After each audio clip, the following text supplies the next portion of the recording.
পরবর্তী পর্যায়ে এরশাদ আমলের প্রথম দিকে এবং সে তখন বিএনপিতে যোগদান করেন।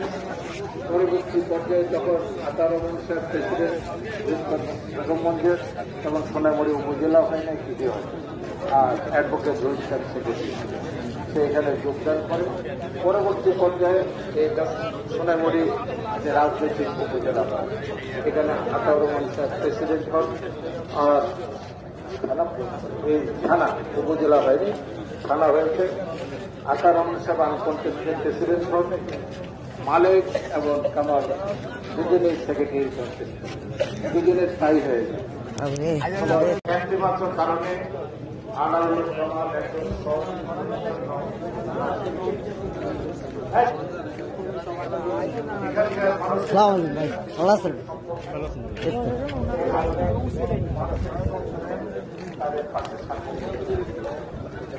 আমরা সবাই আইছি ভাই কামাল ভাই জানা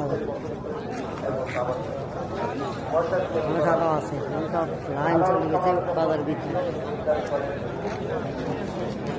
কারণ সে কিভাবে বুঝবে যারা আন্দোলন সংগ্রামী ছিল তারা আন্দোলন সে কর্মী।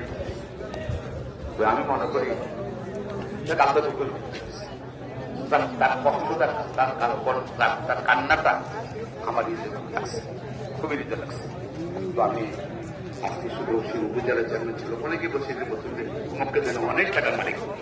আমি বলে সে ওই জিতবে না, আওয়ামী লীগ জিতবে না, কামাল জিতবে। কামাল টাকা জিতবে কেন? কামাল মাঠে কর্মীদের সঙ্গে আছে। দেখেন আওয়ামী লীগ 13,000 ভোট পাইছে, কামাল 54,000 ভোট দিচ্ছে নাকি? শুধু মাঠে টাকা ইম্পর্টেন্ট না, রাজনীতি মানুষের সমর্থন আন্দোলন মানুষের সঙ্গে থাকাটাই ইম্পর্টেন্ট। কামালের উপজেলা চেয়ারম্যানের নেতৃত্ব এই ক্ষেত্রে সেটা ইম্পর্টেন্ট। আমরা আজকে অত্যন্ত শোকাভিভূত।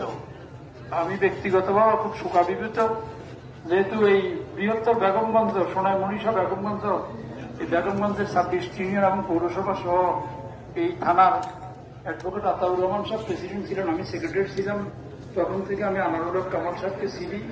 এত সুন্দর মনের মানুষ, ভালো মনের মানুষ।